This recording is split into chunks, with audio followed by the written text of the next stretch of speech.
मेरा नाम नेहा है। मैं रोज की तरह बच्चों को पढ़ा रही थी। तभी मेरे फोन पर कॉल आई। मैंने जल्दी से फोन निकाला, कॉल पिक की और कान से लगाकर बात करने लगी। साथ ही ब्लैकबोर्ड पर लिखती रही। कॉल मेरी बहन की थी।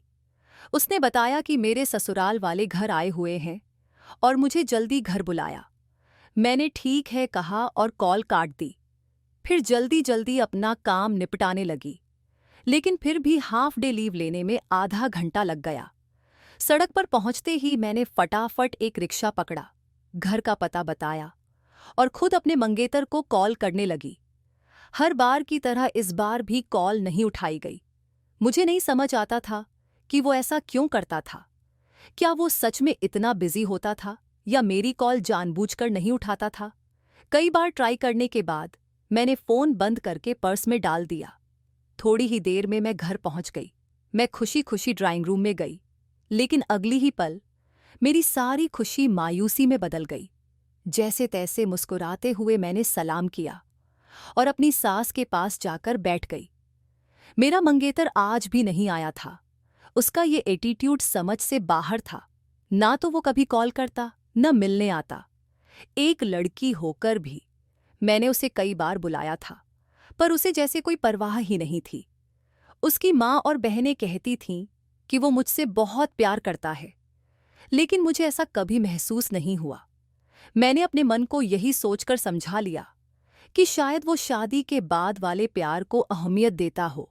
मेरे ससुराल वाले मम्मी से शादी की तारीख लेने आए थे। ये सुनकर मुझे खुशी हुई कि अब मैं भी जल्द से जल्द शादी करके अपने घर जाना चाहती थी। लेकिन मम्मी के जवाब ने मेरे सारे अरमानों पर पानी फेर दिया। मम्मी ने कहा कि अभी शादी की तैयारियां पूरी नहीं हैं, इसलिए वो कोई तारीख नहीं दे सकती। जैसे ही तैयारियां पूरी होंगी उन्हें बता देंगी। मेरी ननद ने अपनी माँ को समझाया कि हमें इंतजार करना चाहिए, क्योंकि उनके घर में कोई मर्द नहीं है और सारी तैयारियां उन्होंने अकेले करनी हैं। ननद की समझदारी देखकर मुझे अच्छा लगा। चाय पानी के बाद वो लोग वापस चले गए। उनके जाते ही मम्मी ने मुझसे माफ़ी मांगते हुए कहा कि वो मजबूर हैं। मेरे अलावा घर में कोई कमाने वाला नहीं है और मेरी शादी जल्दी कर देने से घर कैसे चलेगा। मम्मी की बातें सुनकर मैं उन्हें गले लग गई। उन्होंने ठीक ही कहा था कि अगर 1 साल और इंतजार कर लेते तो मेरी बहन का ग्रेजुएशन पूरा हो जाता और उसे भी किसी नौकरी पर लगा दिया जा सकता था। मैंने मम्मी को समझाया कि मैं इंतजार करने के लिए तैयार हूं और वैसे भी मेरी उम्र तो अभी सिर्फ 22 साल है। रात को बर्तन धोने के बाद मैं अपने कमरे में गई। जैसे ही दरवाज़ा खोला, मेरी बहन डर के मारे उछल पड़ी। मैं हैरानी से उसे देखने लगी। आजकल वो बहुत डरी डरी और घबराई रहती थी। पिछले कुछ दिनों से मैं उसका ये व्यवहार देख रही थी। मैंने उससे पूछा तो उसने डरते हुए कहा कि वो डरावनी कहानियां पढ़ रही थी, इसलिए डर गई। लेकिन उसकी आंखें और हाव भाव बता रहे थे कि वो मुझसे कुछ छिपा रही थी। उस समय मैं बहुत थकी हुई थी, इसलिए और कुछ नहीं पूछा और फ्रेश होने के लिए वॉशरूम चली गई। दिन यूं ही गुजरते जा रहे थे। एक दिन स्कूल में मैं स्टाफ रूम में बैठी बच्चों की कॉपियां चेक कर रही थी। हमारे स्कूल में नियम था कि काम के दौरान फोन साइलेंट पर रहता है। 2-3 घंटे बाद जब मैं स्टाफ रूम से बाहर निकली तो रिसेप्शनिस्ट ने मुझे बताया कि मेरी मम्मी की कई कॉल्स आई थीं और वो मेरी बहन को लेकर स्कूल तक आई थीं और बहुत रो रही थीं। उसकी बातें सुनकर मैं बहुत परेशान हो गई। मैंने फौरन अपने बैग से मोबाइल निकाला।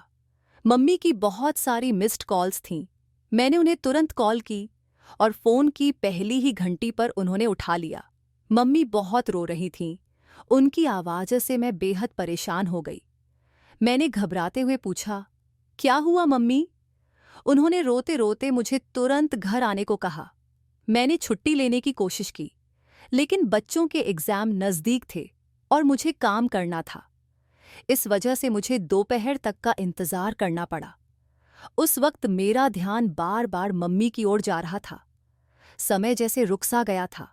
जैसे तैसे छुट्टी का समय हुआ और मैं बिना देर किए घर पहुंची। घर में घुसते ही मेरी बहन के कमरे से चीखने की आवाज़ें आ रही थीं। मेरा दिल घबरा उठा। मैं तेजी से कमरे की ओर भागी। अंदर का नज़ारा देखकर मेरी सांसें थम गईं। मेरी मम्मी अपनी ही बेटी को बुरी तरह पीट रही थीं। मैंने तुरंत आगे बढ़कर मम्मी को रोका और बहन को उनसे छुड़ाया।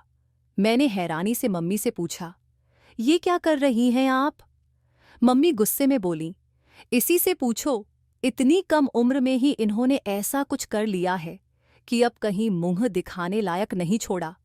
मैं दुनिया को क्या जवाब दूंगी? मम्मी की बातें सुनकर जैसे मेरे ऊपर आसमान टूट पड़ा। मेरी बहन रोते रोते बस नहीं में सिर हिला रही थी और कह रही थी, मैंने कुछ गलत नहीं किया, मैं पाक साफ हूं। मम्मी का रो रो कर बुरा हाल था और बहन की हालत भी बहुत खराब थी। मैं चुपचाप अपनी बहन को देख रही थी। समझ नहीं आ रहा था कि इस सब पर यकीन करूं या इसे बस एक गलतफहमी समझूं। जो कुछ मेरी आंखों के सामने हो रहा था वो किसी बुरे सपने से कम नहीं लग रहा था। जैसे किसी तूफान ने मेरी जिंदगी को पूरी तरह से झकझोर कर रख दिया था। मेरा नाम नेहा है, मेरी उम्र 26 साल है और मैं यूपी के एक छोटे से शहर में रहती हूँ। पिछले 4 साल से यहाँ अकेले रह रही हूँ। कभी मेरा भी एक परिवार हुआ करता था जिसे मैं बहुत प्यार करती थी, मगर एक गलती की वजह से मैंने सब कुछ खो दिया। कभी कभी हालात इतने कठिन हो जाते हैं कि आप चाहकर भी उन्हें अपने हिसाब से नहीं बदल सकते। जब अपने ही आपको छोड़ दें तो स्थिति और भी कठिन हो जाती है। मेरी कहानी भी कुछ ऐसी ही है। जब मैं 4 साल की थी, मम्मी पापा का तलाक हो गया था। मम्मी किसी और को पसंद करती थीं, लेकिन मेरे नाना ने उनकी शादी पापा से करवा दी थी। सबको लगा था कि मम्मी शादी के बाद सब कुछ भूल जाएंगी, मगर ऐसा नहीं हुआ। मम्मी का उस व्यक्ति से छुप छुप कर संबंध बना रहा। मेरे जन्म के बाद भी मम्मी ने मेरी देखभाल नहीं की। वह अक्सर मुझे अकेला छोड़ देती। मेरे रोने या हंसने की भी उन्हें परवाह नहीं थी। शुक्र था कि उस घर में मेरी चाची थीं, जो मुझे बहुत प्यार करती थीं। वो मेरा ख्याल एक माँ की तरह रखती थीं। पापा मम्मी की हरकतों से वाकिफ थे और कई बार मम्मी को समझाने की कोशिश भी की, लेकिन मम्मी पापा के साथ रहना ही नहीं चाहती थीं। एक दिन जब पापा काम से थोड़ी देर से घर आए तो मम्मी ने अचानक उन पर कई इल्जाम लगा दिए। पापा ने पहले तो खुद को शांत रखा, लेकिन जब पानी सर से ऊपर चला गया तो उन्होंने मम्मी को तलाक दे दिया। मम्मी जैसे इस बात का इंतजार कर रही थीं। उन्होंने अपना सामान उठाया और घर छोड़कर चली गईं। उनके इस फैसले का सबसे बड़ा असर मुझ पर पड़ा। अब मेरी सारी जिम्मेदारी चाची पर आ गई, जिससे उनकी खुद की जिंदगी भी प्रभावित हो रही थी। 3 साल बाद पापा ने एक तलाकशुदा महिला से शादी कर ली। शुरू में मैं उनसे डरती थी, क्योंकि स्कूल में मैंने सौतेली माँ के बारे में कई डरावनी बातें सुनी थीं। लेकिन वो बहुत समझदार और सुलझी हुई महिला निकली। कुछ ही दिनों में उन्होंने मेरे दिल में अपनी जगह बना ली और मैं उन्हें मम्मी कहकर पुकारने लगी।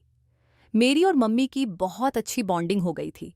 अब चाचा शहर के बाहर रहने लगे थे और उन्होंने चाची और बच्चों को भी अपने पास बुला लिया था। घर में बस मैं, मम्मी और पापा ही रह गए थे। फिर अगले साल मेरी छोटी बहन का जन्म हुआ, जिससे जैसे हमारी जिंदगी पूरी हो गई थी।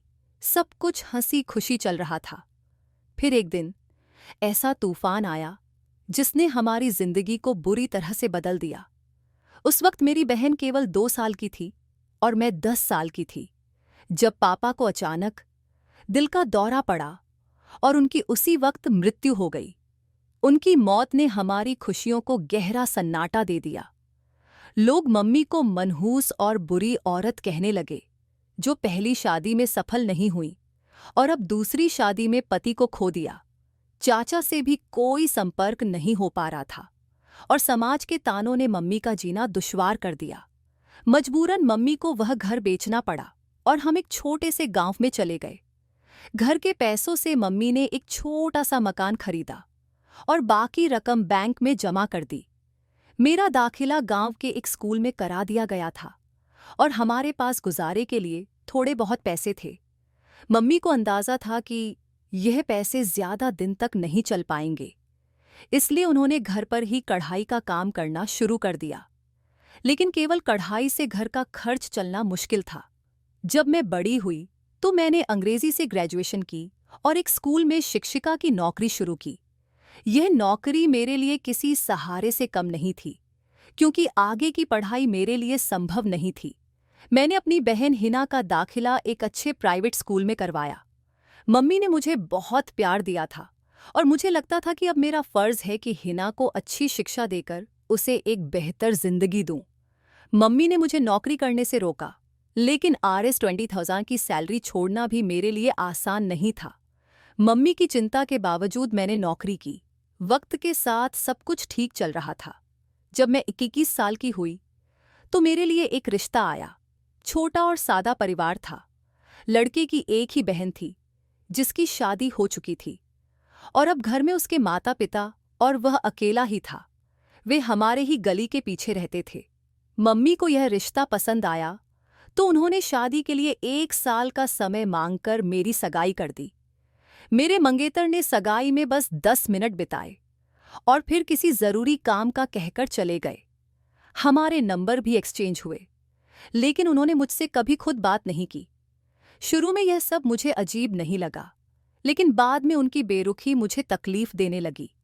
अब उन लोगों द्वारा दिया गया 1 साल का समय पूरा हो चुका था और वो लोग शादी की तारीख तय करने आए थे। मम्मी ने थोड़ा और समय मांगा और मेरे मंगेतर ने इसे बिना किसी आपत्ति के मान लिया। उस वक्त मेरी बहन हिना 9वीं कक्षा में थी और 13 साल की थी। हम दोनों ही उसका बहुत ख्याल रखते थे और उसकी हर जरूरत पूरी करते थे। वो हमारी लाडली थी। लेकिन उस दिन जो खबर मैंने सुनी, उसने मुझे पूरी तरह झकझोर कर रख दिया। मुझे समझ नहीं आ रहा था कि क्या कहूं, कहाँ गलती हो गई, कहाँ हमारी परवरिश में कमी रह गई। मम्मी ने बताया कि जब हिना स्कूल से आई तो उसकी तबीयत बहुत खराब थी। उसे चक्कर आ रहे थे और पेट में दर्द भी था। मम्मी ने तुरंत उसे अस्पताल पहुंचाया। डॉक्टर को शक हुआ तो उन्होंने कुछ टेस्ट करवाए, जिनकी रिपोर्ट पॉजिटिव आई। रिपोर्ट देखकर डॉक्टर ने बताया कि हिना गर्भवती है। इस खबर ने मुझे अंदर तक हिलाकर रख दिया। मैं अपनी बहन के पास गई और उससे पूछना चाहा कि आखिर ये सब कैसे हुआ।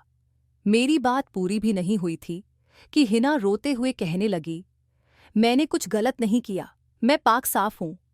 और यह कहते हुए वो कमरे में भाग गई और दरवाज़ा बंद कर लिया। मैंने कई बार दरवाज़ा खटखटाया, लेकिन उसने दरवाज़ा नहीं खोला। मुझे समझ नहीं आ रहा था कि ये सब कैसे हो सकता है। अगली सुबह मेरे उठने से पहले ही हिना स्कूल जा चुकी थी। मैं दिन भर बेचैन रही। मेरी एक सहेली ने सलाह दी कि मामले की शुरुआत में ही मेरी बहन का गर्भपात करवा दूं। मैंने घर जाकर मम्मी और हिना से बात की, लेकिन हिना ने गर्भपात कराने से साफ इनकार कर दिया। उसे न तो अपनी बदनामी की परवाह थी और न ही अपने दामन पर लगे इस कलंक की। वो बहुत सुकून से बैठी हुई थी, जैसे कुछ हुआ ही न हो। मगर मैं बेचैन थी। मुझे डर था कि अगर मेरे ससुराल वालों को इस बात की भनक भी लग जाती तो वे बिना वक्त गंवाए रिश्ता तोड़ देते। मुझे इस परेशानी का हल ढूंढना था, क्योंकि ये हमारी इज्जत के लिए एक बड़ा खतरा था। जितना ये मामला खुलता, उतनी ही मुसीबतें बढ़तीं।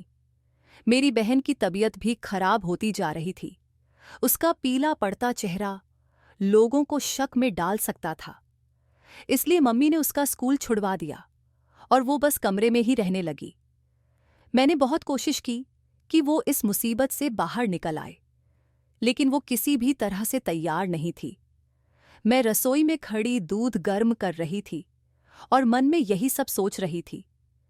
जब दूध गिलास में डाला तो मैंने जेब से एक छोटी शीशी निकाली जिसमें गर्भपात की दवा थी। मैंने दवा को गिलास में मिलाना शुरू किया। मेरे हाथ कांप रहे थे, पर मैं खुद को दिलासा दे रही थी कि ये सब उसकी भलाई के लिए कर रही हूं। वह खुद अब भी बच्ची थी। वो कैसे एक बच्चे को संभाल सकती थी, वो भी इस तरह। दुनिया ऐसी लड़कियों को जीने नहीं देती। मैंने उसे इस कठिनाई से बचाने के लिए दूध में दवा मिलाई और फिर गिलास लेकर उसके पास चली गई। उस समय मुझे अपने के पर शक हो रहा था, लेकिन मेरी मंशा गलत नहीं थी। मैं बस चाहती थी कि ये मुसीबत टल जाए और हम सबकी जिंदगी फिर से पहले जैसी हो सके। वो बेड पर लेटी थी। मैंने उसे दूध का गिलास देते हुए कहा, इसे पी लो, मैंने अभी गर्म किया है। उसने दूध पीना शुरू किया और मुझे अजीब नज़रों से देखने लगी। उसकी नज़रों से मुझे डर लगने लगा। इसके बाद मैं रोज़ उसे दूध में हल्की सी दवा मिला देती थी। 1 हफ्ते बाद ही इसका असर दिखने लगा। हालांकि पहली डोज में ही असर होना चाहिए था, लेकिन शायद कम मात्रा के कारण थोड़ा वक्त लग गया। उस दिन भी मैंने दूध में दवा मिलाई और सोने के लिए अपने कमरे में आ गई। सुबह जल्दी उठकर स्कूल चली गई, क्योंकि उस दिन पेरेंट्स टीचर मीटिंग थी और मुझे तैयारी करनी थी। मैं जल्दी निकल गई थी, इस बात से अनजान कि घर में क्या होने वाला था। मीटिंग में हमारे फ़ोन बंद कर दिए गए थे, तो पूरे दिन हम लोग व्यस्त रहे। मीटिंग खत्म होने के बाद जब घर पहुंची तो वहां अजीब सन्नाटा था। मुझे घबराहट सी होने लगी। जैसे ही मैं अंदर गई, देखा मम्मी बहुत बुरी हालत में रो रही थी। मैंने मम्मी को संभालने की कोशिश की। मम्मी ने अचानक मुझे थप्पड़ मारा और बोली, कैसे तुम इतनी पत्थर दिल हो सकती हो? तुमने अपनी ही बहन की जान ले ली। मम्मी के शब्दों ने मुझे हिलाकर रख दिया। उन्होंने मुझसे कहा, मैंने तुम्हें माँ से भी ज्यादा प्यार दिया था और तुमने मेरी बच्ची की जान ले ली। मैं कुछ कहने की कोशिश कर रही थी, पर मम्मी मेरी कोई बात सुनने को तैयार नहीं थी। सच तो यही था कि मेरी दी हुई दवा ने ही मेरी बहन की जान ली थी। उसकी नाजुक हालत ने दवा को बर्दाश्त नहीं किया और वो अपनी जिंदगी की लड़ाई हार गई। मम्मी ने मुझे बहन का अंतिम दर्शन तक करने नहीं दिया। कुछ देर बाद मेरे ससुराल वाले भी वहां आ गए थे और सबको यही बताया गया कि छिपकली वाला दूध पीने से बहन की मौत हुई। असली सच सिर्फ मैं और मम्मी ही जानते थे। मेरी बहन को दफनाने के बाद मुझे उससे अंतिम विदाई का मौका भी नहीं दिया गया। इसके बाद जिंदगी फिर से अपने ढर्रे पर लौट आई, लेकिन मेरे लिए सब कुछ हमेशा के लिए बदल चुका था। मैंने मम्मी को मनाने की पूरी कोशिश की, लेकिन अंदर ही अंदर मैं टूट चुकी थी। दिन रात मेरी बहन मेरे सपनों में आकर मुझसे अपने दर्द का हिसाब मांगती थी। पहले तो मैंने इसे नज़रअंदाज किया, लेकिन अब ये ख्वाब लगातार आने लगे थे। आखिरकार मैंने फैसला किया कि कुछ दिनों के लिए यहाँ से दूर चली जाऊं। शायद माहौल बदलने से मम्मी भी थोड़ी राहत महसूस करे। उन सपनों की वजह से मेरी रातों की नींद उड़ चुकी थी और जागते जागते मेरी तबीयत खराब हो गई थी। मुझे उम्मीद थी कि इस बदलाव से मेरी सेहत पर भी अच्छा असर पड़ेगा। छुट्टियां लेने के लिए मुझे स्कूल जाना था, इसलिए मैंने घर का ताला लगाया। मम्मी कहीं बाहर गई हुई थीं, इसलिए मैंने चाबी पड़ोस की आंटी को दे दी ताकि मम्मी को इंतज़ार न करना पड़े। जैसे ही मैं स्कूल पहुंची, प्रिंसिपल ने कहा कि मुझे थोड़ी देर के लिए बच्चों के असेंबली में शामिल होना होगा। मैं उनके साथ चली गई, लेकिन असेंबली में अचानक मेरी तबीयत खराब लगने लगी, तो मैंने सोचा कि डॉक्टर के पास जाकर चेकअप करवा लूं। जब मैं अस्पताल पहुंची, तो वहां एक बेड पर दर्द से कराहती हुई लड़की को देखा। वो कोई और नहीं, बल्कि मेरी बहन थी। ये देखकर मेरा दिल धक से रह गया। मेरी मम्मी डॉक्टर के सामने हाथ जोड़कर मेरी बहन को बचाने की मिन्नतें कर रही थीं। मैं थोड़ी पीछे खड़ी थी, इसलिए उन्होंने मुझे नहीं देखा। कुछ ही देर में डॉक्टर ने मेरी बहन को लेबर रूम से बाहर निकालकर ऑपरेशन थिएटर में शिफ्ट कर दिया। करीब 1 घंटे के ऑपरेशन के बाद डॉक्टर ने मुझसे कहा कि मेरी बहन के पेट में कोई बच्चा नहीं, बल्कि एक रसोली ट्यूमर थी जिसने उसके पेट को बड़ा कर दिया था। डॉक्टर ने बताया कि वो लड़की एक बार पहले भी यहां आई थी और उस वक्त उन्हें रसोली का शक हुआ था। उन्होंने कुछ टेस्ट भी किए थे, लेकिन इमरजेंसी के चलते रिपोर्ट बदल गई थी और गलती से प्रेगनेंसी की रिपोर्ट मम्मी ले गई थी। उसके बाद वो कभी यहां आई ही नहीं। अगर समय रहते ये बात पता चल जाती तो मेरी बहन को इतनी तकलीफ से न गुजरना पड़ता। डॉक्टर ने रसोली का पैकेट मुझे दिया, जिसे लेकर मैं सीधा मम्मी के पास गई। मम्मी मुझे देखकर चौंक गईं। उन्हें मेरी यहां आने की उम्मीद नहीं थी। मैंने वो पैकेट मम्मी को दिया और कहा, ये है आपकी बेटी की असली हालत। ये वही रसोली है जिसे आप बच्चा समझकर 9 महीने से उसकी जान पर भारी पड़ने दे रही थीं। देखिए, इसने उसकी पूरी जिंदगी में कैसी तबाही मचाई है। मम्मी के पास मेरे किसी भी सवाल का कोई जवाब नहीं था, शायद उन्हें मुझ पर भरोसा नहीं था। उन्हें लगा था कि मैं उनकी बेटी को नुकसान पहुंचा दूंगी। ये सोचकर मैं टूट चुकी थी कि पिछले कुछ महीनों से मैं अपने ही दिल पर यह बोझ लेकर चल रही थी कि मैंने अपनी बहन की जान ले ली है। खुद से नजरें मिलाना मेरे लिए मुश्किल हो गया था। मैंने मम्मी और बहन को अस्पताल में ही छोड़ दिया और बिना किसी को बताए दूसरे शहर चली आई। उनके इस धोखे ने मुझे पूरी तरह से तोड़ दिया था। मुझे लगा कि जो कुछ भी मैंने किया वो सब उनके भले के लिए था, लेकिन उन्होंने मुझ पर यकीन नहीं किया। दूसरे शहर में जाकर मैंने एक स्कूल में नौकरी के लिए आवेदन किया और अनुभव के आधार पर मुझे काम भी मिल गया। एक महिला ने मुझे अपने घर में रहने की जगह भी दे दी। अब मैं मम्मी और छोटी बहन को उनके बैंक अकाउंट में पैसे भेज देती हूँ, लेकिन दोबारा उनसे मिलने की हिम्मत मुझ में नहीं है। जब भी ऐसा सोचती हूँ, मुझे वो रातें याद आ जाती हैं जब बहन की मौत का ख्याल मुझे सोने नहीं देता था। दोस्तों, मुझे उम्मीद है कि आपको मेरी कहानी पसंद आई होगी। अगर आपको ये कहानी पसंद आई हो तो वीडियो को लाइक करें, चैनल को सब्सक्राइब करें और नोटिफिकेशन बेल ज़रूर दबाएं ताकि अगली कहानी का अपडेट सबसे पहले आप तक पहुंचे।